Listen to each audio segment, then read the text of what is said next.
All right, Distorted Visions, Jack Curtis, what is this? Jack Curtis is one of the founding members of the 1914. You're gonna get 6 mentalism pieces.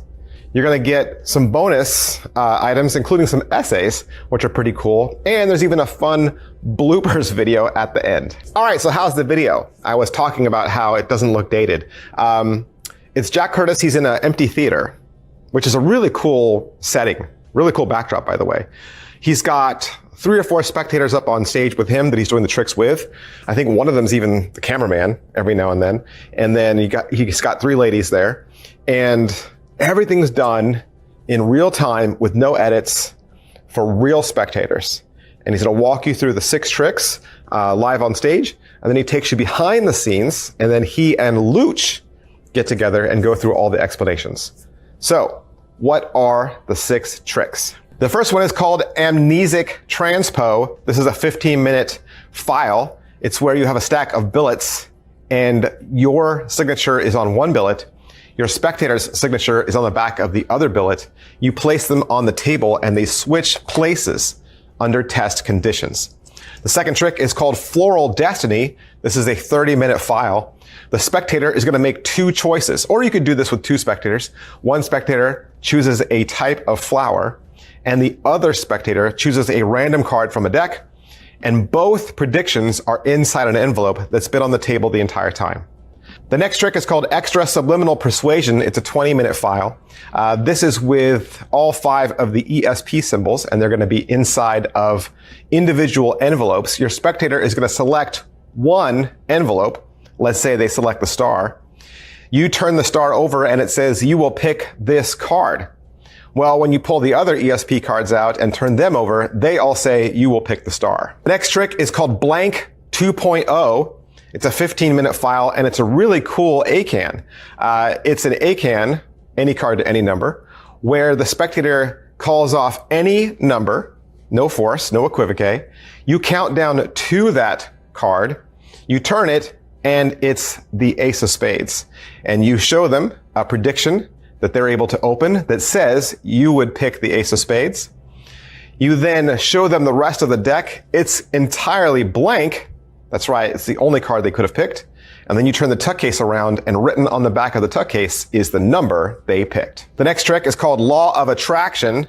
It's a 15-minute file. This is also done with your billets or business cards. They are going to write a name of a person that is close to them on one, and you're going to write their name on the other. Both cards are lost in the deck. The spectator then can cut the deck as many times as they want, and when they fan through the cards, both names will be together. The last trick is called Silver Lining. This is a 22-minute trick. This is a copper, silver, guess which coin is in my hand and which coin is behind my back routine.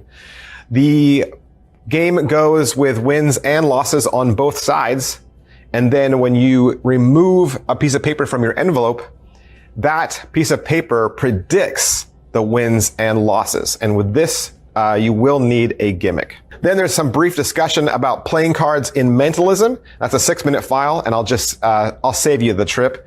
Jack Curtis says, yes, you should use playing cards in mentalism. There's an outro, which is about a minute, and then you're going to get 2 essays, one on predictions and one on how to approach a table. There's even a 3-minute file on bloopers. All right, so how's the pocket space on this? All the tricks are very small. Billets, pens, there's a deck of cards, there's a coin. I would say if you were wearing a dinner jacket and you were doing walk around, you could carry everything. You could carry everything on this entire DVD set in your pockets with room to spare. In this 2-hour DVD, this 2-hour download, he's really giving you a whole set. There is an opener, there's some middle tricks, and there's a strong closer. I think you could group all of these into a working walk-around mentalism set that you could do as table hopping. Like I said, playing cards, ESP cards, coins, all kinds of fun stuff, and it literally would fit all on your person. What about inspectability? Like I said, there's only one really major gimmick in all of these tricks. Everything else is billets, pens, and cards that could be easily inspectable, and the spectator will handle most of the times. All right, so how are the sleights in difficulty level? A lot of it is super duper easy. Some of these tricks are even self-working. Nothing on this is going to be out of reach for anyone. This is a great project. Positives, there's so many positives I would say. Holds up, right? I already said this is like 7 years old, okay? Holds up in these last 7 years.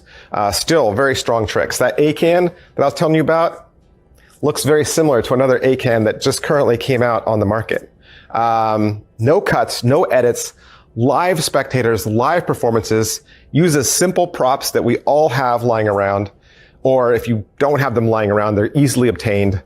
Lots of crediting too. Lots of crediting. He definitely gives credit where credit is due. Is it worth your money? 20 bucks? $20.